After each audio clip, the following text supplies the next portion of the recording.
천국의 신비 세 번째 시간이죠.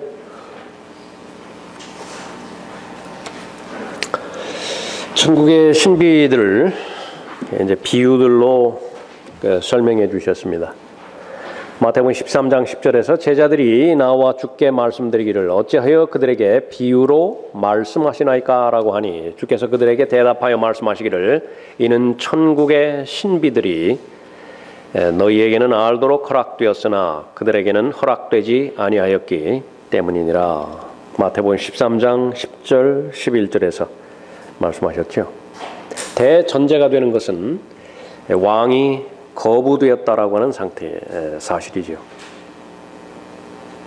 마땅히 왕이 왔으면 왕을 영접하고 그 만왕의 왕이신 주 예수 그리스도께서 그 화평과 공의로서 다윗의 왕국을 회복시켜서 통치하셔야 됨에도 불구하고 그것이 마땅하죠. 근데 왕을 거부해 버렸어요. 그러면 거부당한 왕, 또 거절당한 왕국, 그것은 어떤 형태를 취하게 되는 것이냐, 그것이 핵심이죠. 그래서 왕이 거부된 상태에서 왕국이 세워지는 것은 불가능합니다. 그럼 언제 왕국이 이렇게 세워지는 것이 가능한 것인가? 그러니까 이스라엘 민족이 예수 그리스도를 왕으로 영접할 때지요. 그럼 그때까지 왕국은 다른 모습을 띠게 돼요. 이것은 왜곡된 것이고 이것은 이상한 모습의 왕국이에요.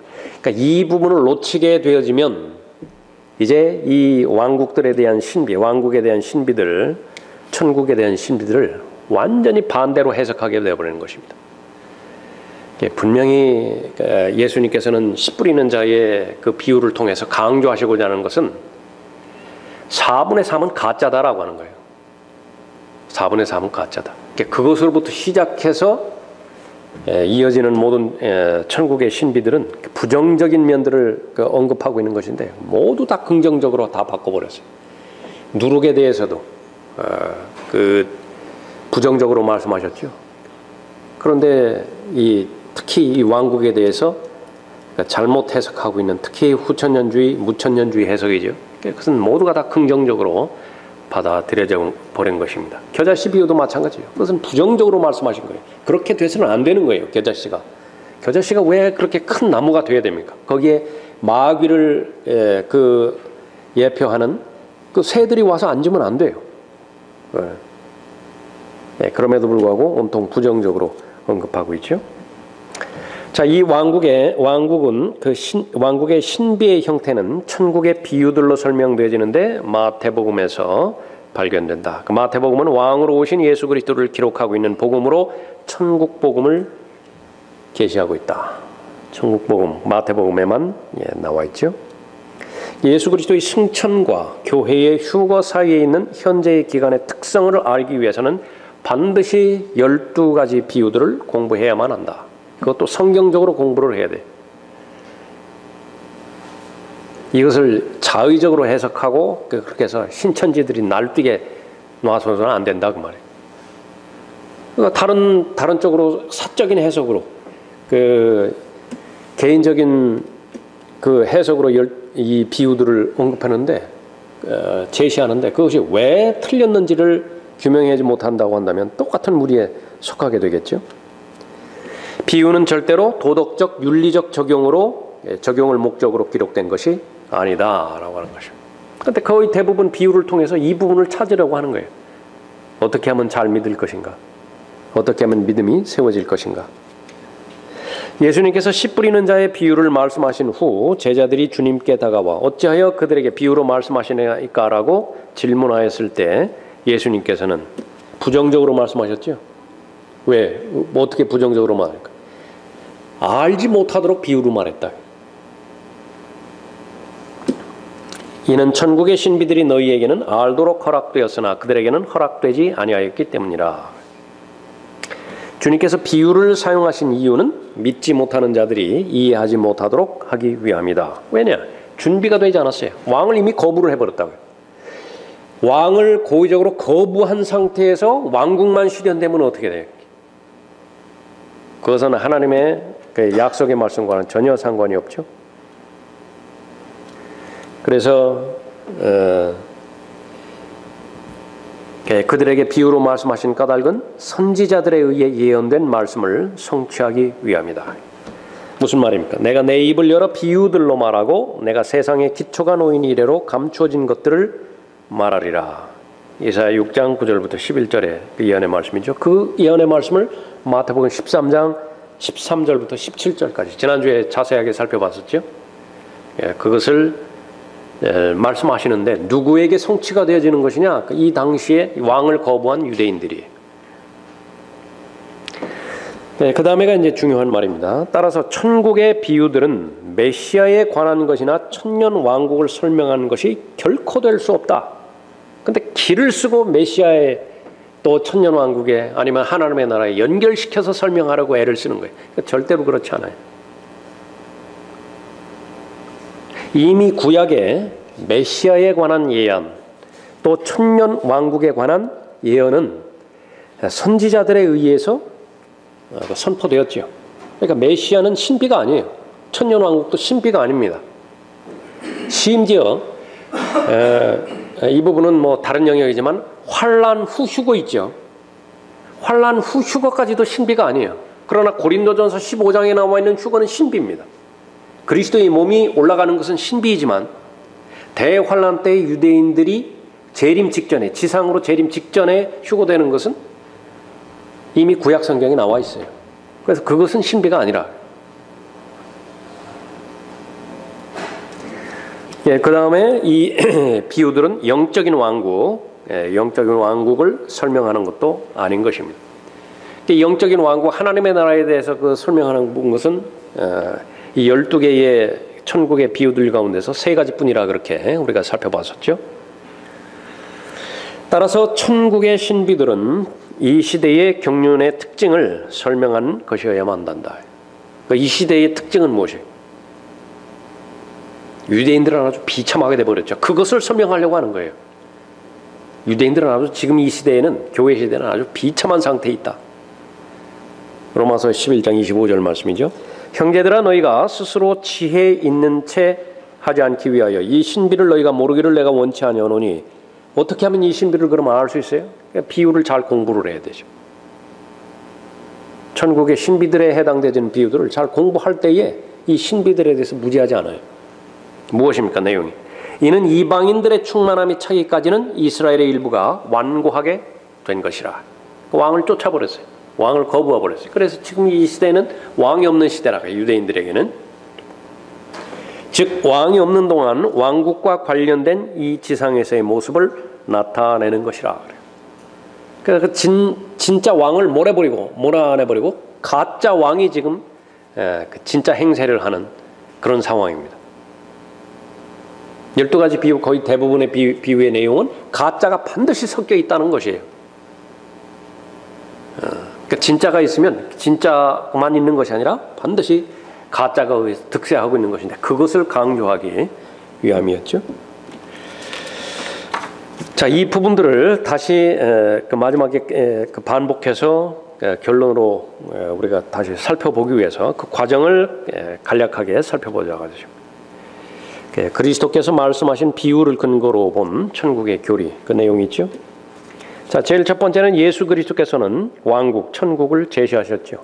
그러면 이 천국이라고 하는 말은 어디에서 유래된 것이냐?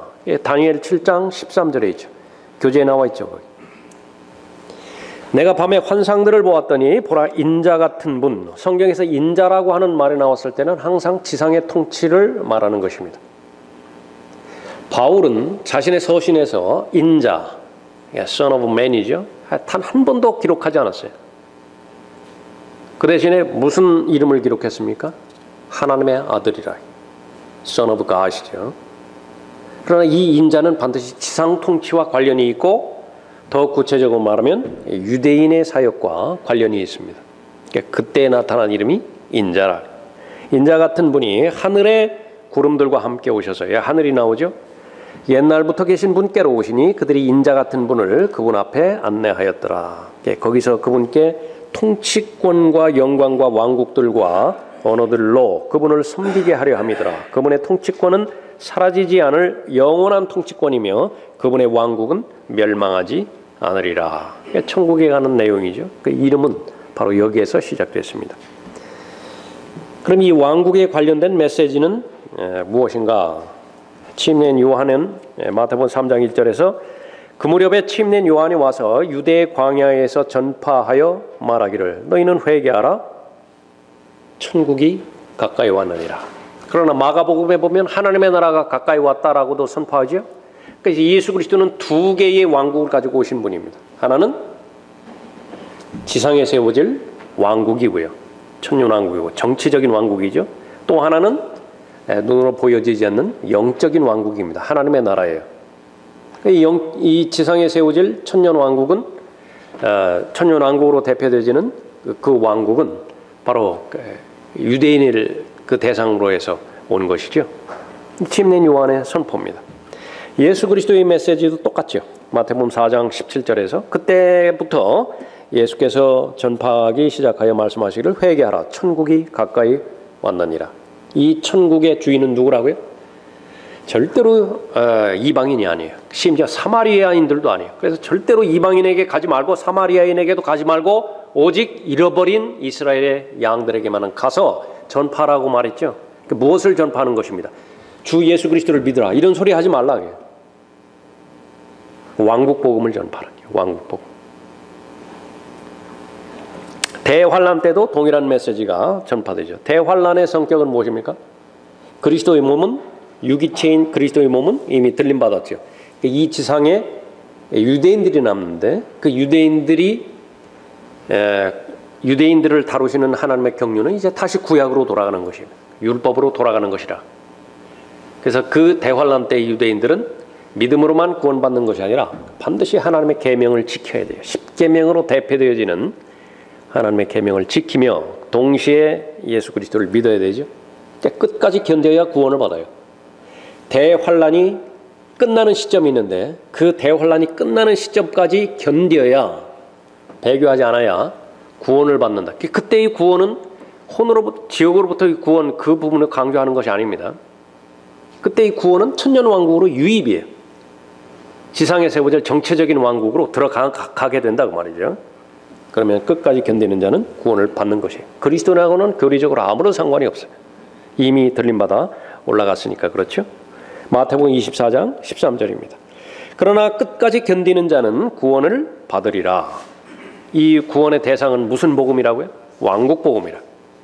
이 왕국 복음이 모든 민족에게 증거되기 위하여 온 세상에 전파되리니 그런 후에야 끝이 오리라. 대환란의 끝이 온다. 그러면 천년왕국으로 들어가게 되는 것이죠. 자, 그럼 왕국 복음이 왜 전파되는 것인가? 구약에서 예언되었기 때문에 그렇습니다. 이스라엘은 메시아가 통치하는 문자적인 왕국을 기대했죠. 예수님께서는 오래된 낡은 옷에 새 천조각을 붙이지 않는 것에 대한 비유를 말씀하셨습니다. 거기 펴보십시오. 누가복음 5장에.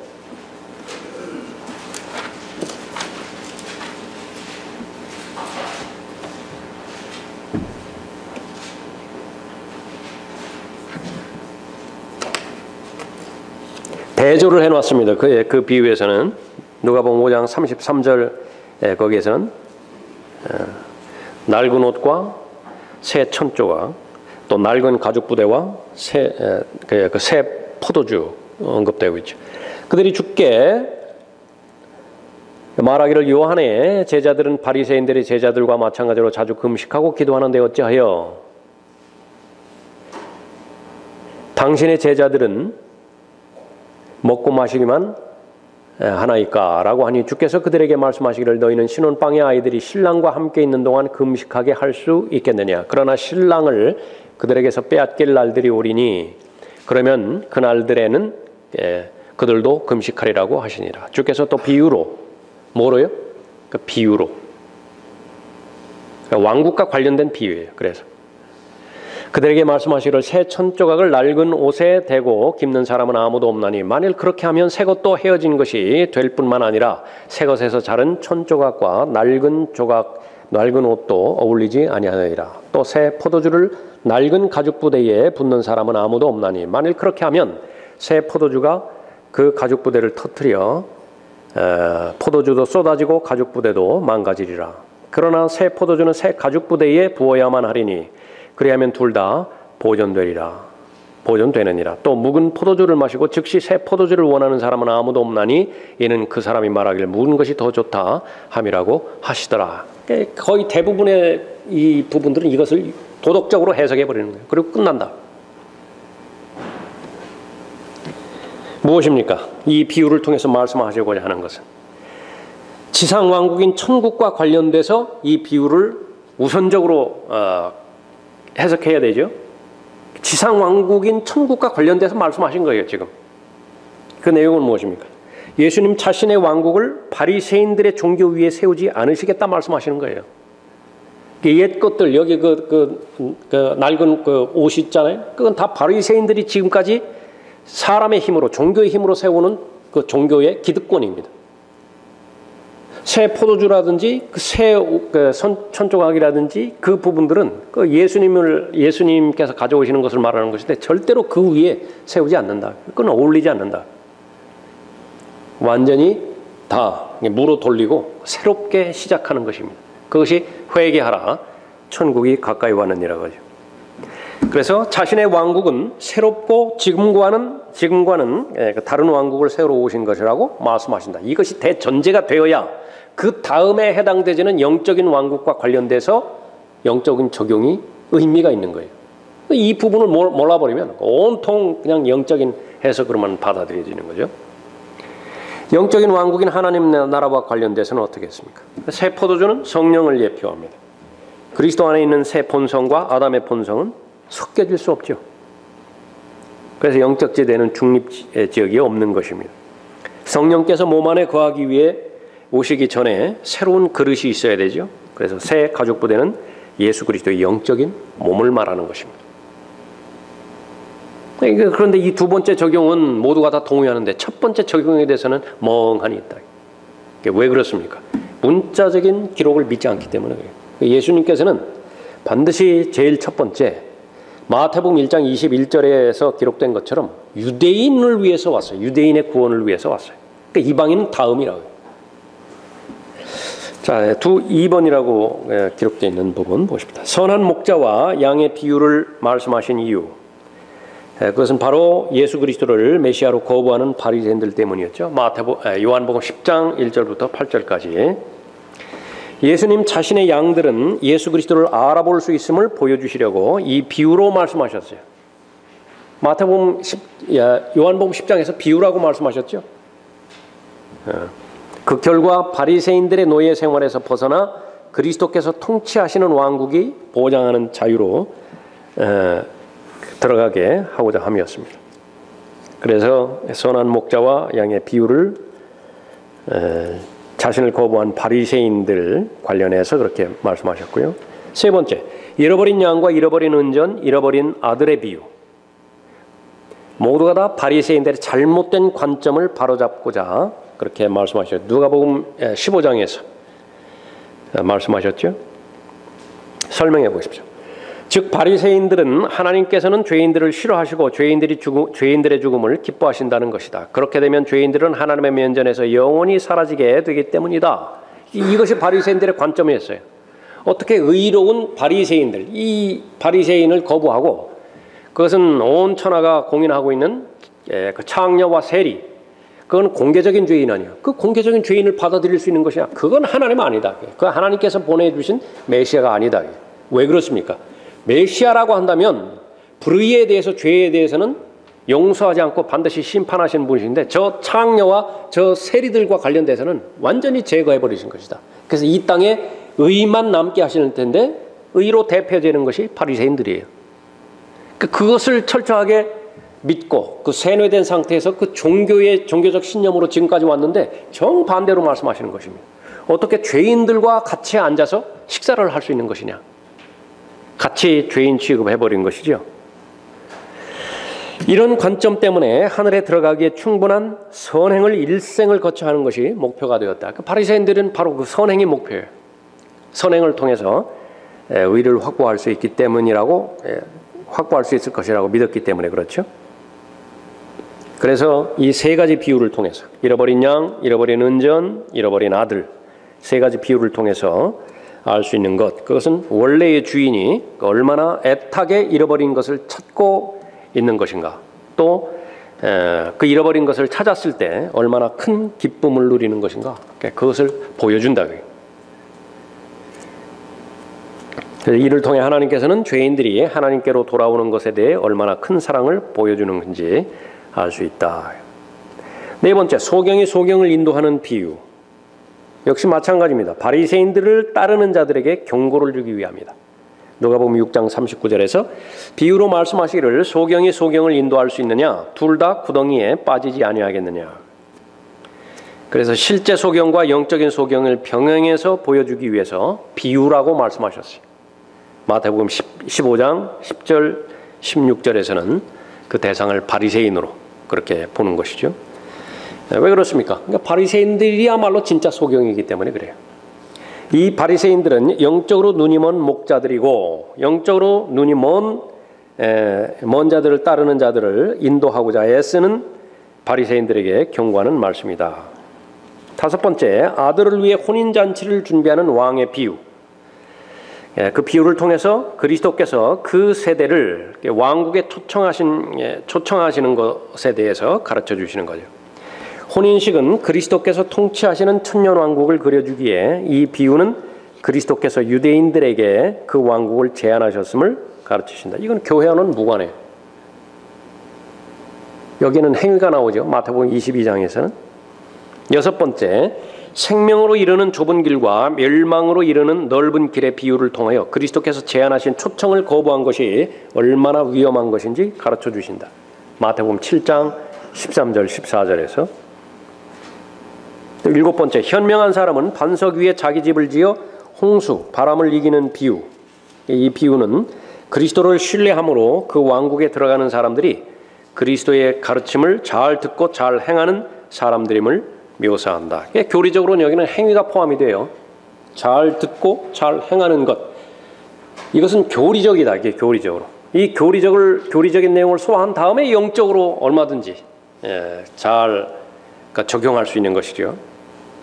모래 위에 집을 지은 어리석은 자는 비, 홍수, 바람으로 무너지는데 그리스도의 말씀을 거부하고 바리새인들의 교리를 받아들여 왕국에 들어가지 못하는 사람들을 묘사하는 것입니다. 자, 큰 두 번째로 와서 그리스도께서 제안하신 천국을 이스라엘이 거부한 사실을 보여주는 비유들이 있어요. 예수 그리스도께서 제안한 왕국이 있습니다. 천국이죠. 이스라엘이 거부했어요. 첫 번째, 자신을 고치기 위해 부름받은 의사.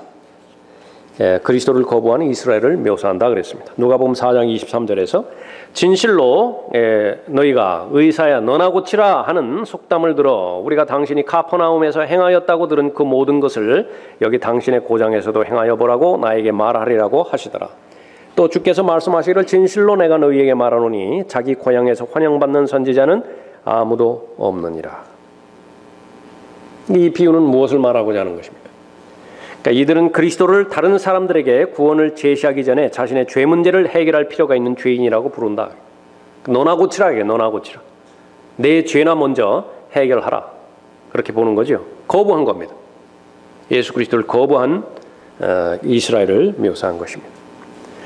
두 번째, 혼인잔치는 왕국이 제시되었지만 손님들이 거부한 것을 보여주죠. 여기 손님들은 이스라엘을 말하는 거죠.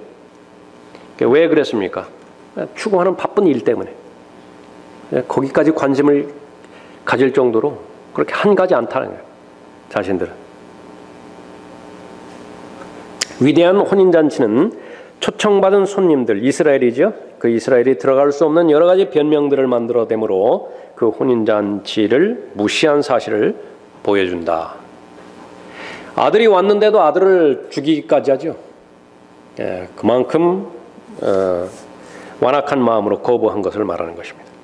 세 번째, 포도원을 만든 집주인. 마태복음 21장 33절 이후에 나와 있죠. 구약의 선지자들인 종들이 영적인 열매인 추수를 거두러 갔을 때 이스라엘이 이들을 때리고 돌로 치고 죽였음을 가르쳐준다. 그러자 집주인은 동일한 목적에서 아들을 보낸다. 그러나 소작인들 역시 마찬가지로 이스라엘이에요. 그러니까 이스라엘을 먼저 적용하고 그 다음에 영적으로 그리스도인들을 적용하는 것이 바로 성경적인 진행 과정입니다. 덮어놓고 그것을 도덕적으로만, 그 영적으로만 적용할 때에 이 말씀을 기록하신 본질을 다 놓쳐버리게 만들어버리는 거예요. 소작인들은 아들을 죽인다. 이는 이스라엘이 왕국을 거부하고 아들을 십자가에 못 박아 죽이는 것을 묘사한다. 그 결과 어떻게 됩니까? 끊임없이 기회를 주는 거예요. 예루살렘을 보며 우시면서 암탉과 병아의 비유를 말씀하셨죠. 얼마나 자주 모으려고 애쓰느냐. 얼마나 많은 비유들이 나와요. 이 비유들의 모든 가리키는 그 초점은 무엇입니까? 왕을 받아들이라. 왕이 가지고 온 그 왕국을 받아들이라. 그래서 거부하죠. 무엇 때문에 거부한 것입니까? 자기 의 때문에. 자기 의 때문에 하나님의 의를 받아들일 수 없어요. 자기 기준 때문에 하나님의 기준을 받아들일 수 없는 것이죠. 그래서 예수 그리스도께서는 왕국을 연기시킵니다. 이 왕국은 아브라함과 맺으셨고 다윗과 맺으신 왕국이죠. 그런데 조건이 없어요. 조건이 없다라고 하는 것은 무엇이냐면 반드시 이 왕국은 실현이 될 것이라고 하는 것이죠. 다만 거기는 시간이 문제에 걸려 있어요. 예수 그리스도께서 오셨을 때 곧바로 이 왕국이 세워질 수도 있지만은요. 그러나 시간이 좀 지나서 사도행전 7장에서도 그 왕국이 세워질 수 있었죠. 그 마지막 기회였다고요. 스테판을 죽이기 전에. 그러나 그 기회마저도 잃어버렸을 때에 그 다음부터는 예루살렘에는 이제 어떤 기적과 표적도 없어요. 기적과 표적이 없다라고 하는 것은 더 이상 하나님께서 유대인을 다루지 않는다. 경륜이 지금 바뀌어지는 거예요. 이방인들로 그렇게 가게 되죠. 그래서 과도기적인 책 가운데 하나인 사도행전을 보면 계속해서 유대인에 가가지고 바울이 유대인에 가가지고 아시아에 있는 유대인들에게 복음을 전파하는데 거부해버렸죠. 그 다음에는 유럽에 있는 유대인들에게 복음을 전파했죠. 거부해버렸다.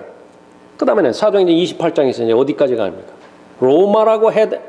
로마에 해당되는 땅 끝에 흩어져 살고 있는 유대인에게까지 갔지만은 거기서도 거부해버린 거예요. 그러니까 결론은 한 가지라고요. 이방인에게로 간다. 그러니까 모든 책임은 너희들 책임이다.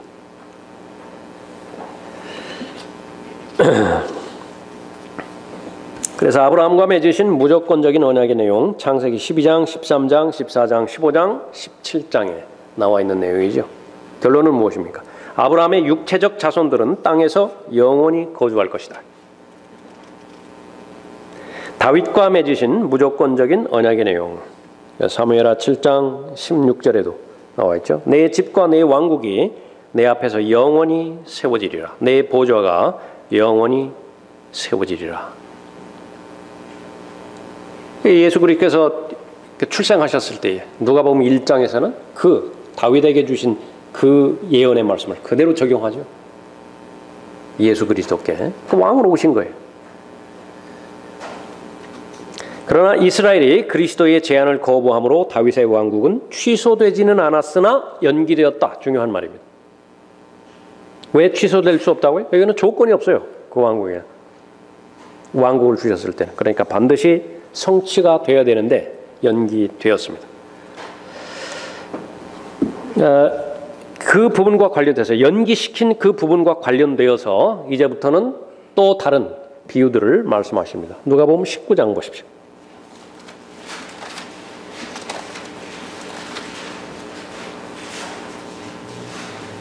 11절에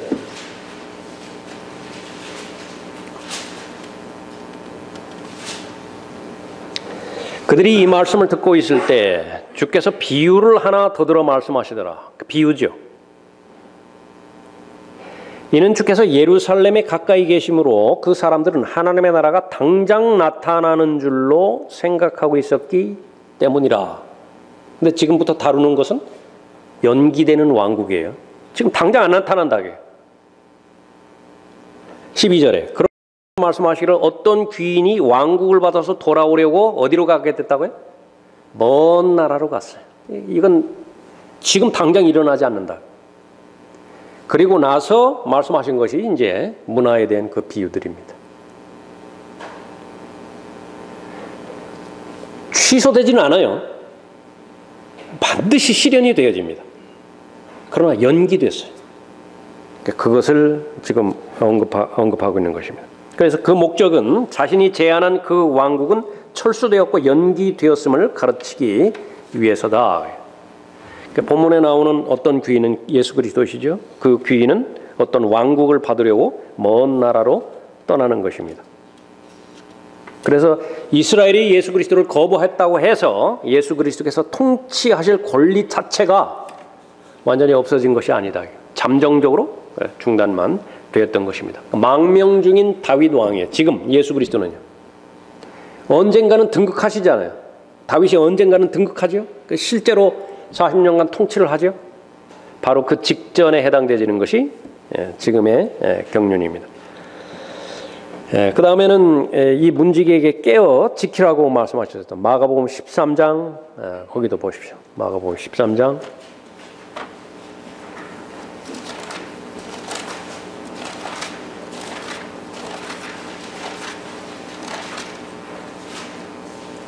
32절에 보십시오.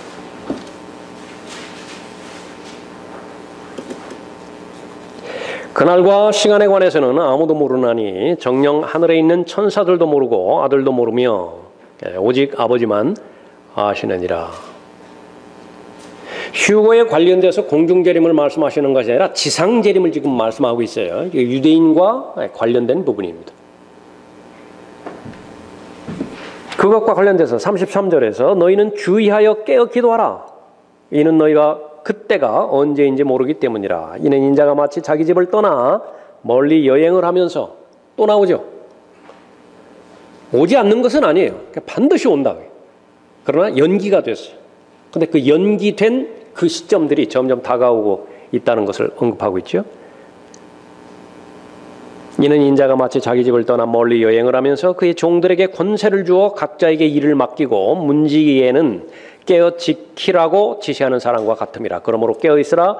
그 집주인이 언제 올는지 저녁일는지 밤중일는지 닭이 울 때일는지 아니면 아침일는지 너희가 모르기 때문이라.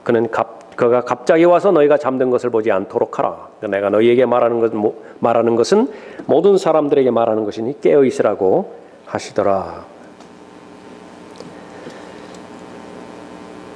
그래서 왕국이 연기되었는데 그 왕국은 오랜 기간 동안 오지 않을 것이라고 말씀하는 것입니다. 그가 계시지 않는 동안 그 동안에 깨어 있으라 당부하시는 것이죠. 그 다음에 포도원을 심은 집주인의 비유입니다. 마태복음 21장 거기도 찾아보십시오. 33절에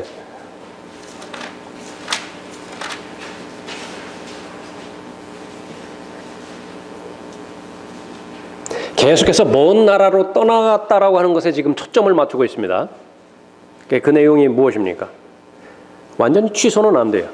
그러나 연기되는 것입니다. 연기해서 33절에 또 다른 비유를 들라. 어떤 집주인이 있었는데 그가 포도원을 만들어서 그 주위에 울타리를 두르고 거기에 즙자는 틀을 파고 망대를 세워 그것을 농부들에게 새로 주고 먼 나라로 떠나느니라. 그 후 결실의 때가 가까워지자 그가 소출을 받아오라고 자기 종들을 그 농부들에게 보냈더니 농부들이 그 종들을 붙잡아 한 명은 때리고 또 한 명은 죽이고 다른 한 명은 돌로 쳤느니라.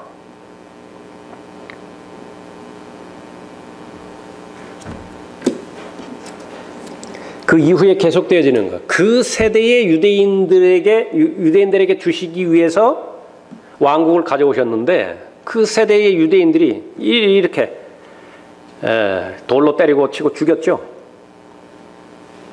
그럼 그 왕국은 누구 것이냐? 유대인 것이에요. 분명히. 그러나 다음 세대의 유대인들이 그 시대에는 그 복을 누리지를 못해요. 그러니까 자기가 가지고 있는 것마저도 빼앗겨 버리는 것이에요. 그 빼앗아다가 다른 세대의 유대인들에게 주는 것이라. 그것이 그 이후에 기록된 내용입니다.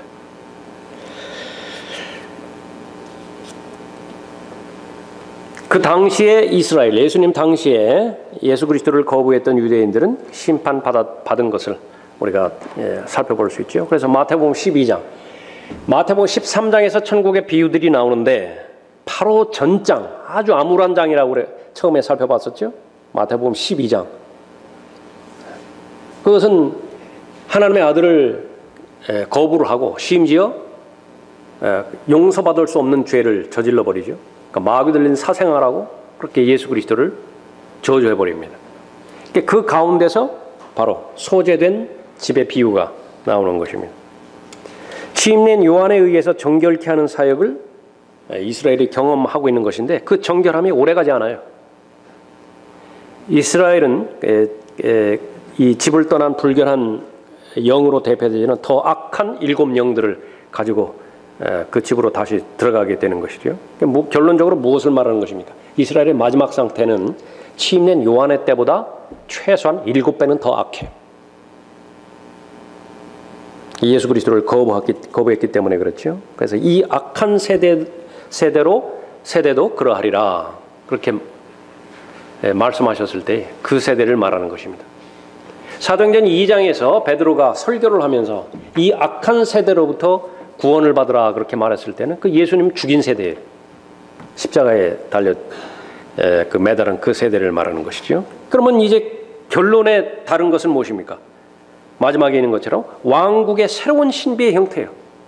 이런 일련의 과정들을 통해서 봤을 때 이 왕국은 그럼 어떤 형태로 지금 현재 존재하고 있는 것이냐? 그것이 처음에 오늘 이 시간에 처음에 살펴봤던 아주 왜곡된 상태입니다. 절대로 왕국의 그 신비들, 천국의 신비들을 말하는 이 비유들을 통해서 메시아를 아주 잘 묘사한다거나 천년 왕국을 잘 묘사한다거나 그런 것이 결코 아닌 것이에요. 그래서 올바른 기독교 신앙 그것을 말하는 것이 아니라 사람들이 종교라고 하는 그 기반 위에서 세운 가짜 기독교상이죠. 그것을 크리스천덤이라고 그랬습니다. 사람의 힘으로, 종교의 힘으로, 교회의 힘으로 세워놓은 그 체계, 종교 체제. 그것이 얼마나 지금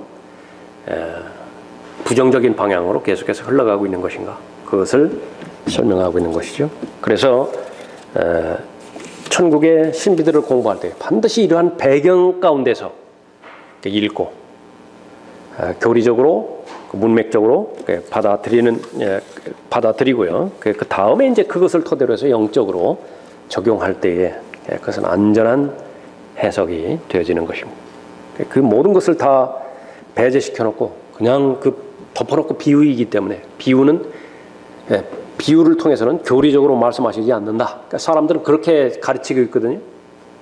그러나 예수님께서는 비유를 통해서 교리를 가르치시는 것이에요. 그것은 절대로 어떤 그 영적인 교훈만을 주기 위해서 비유를 들어서 말씀하시는 것이 아니다. 그러면 아까 살펴봤지만은 신천지라든지 그런 엉터리들이 말하는 그 무슨 비유풀이라든지 거기에 다 넘어가 버리는 거예요. 그것이 아닌 것 같아도 설명해 주지도 못한다. 그것이 왜 틀렸는가를 그 부분에 대해서 잘 무장할 수 있어야 되겠습니다. 자, 오늘은 여기까지 하겠습니다.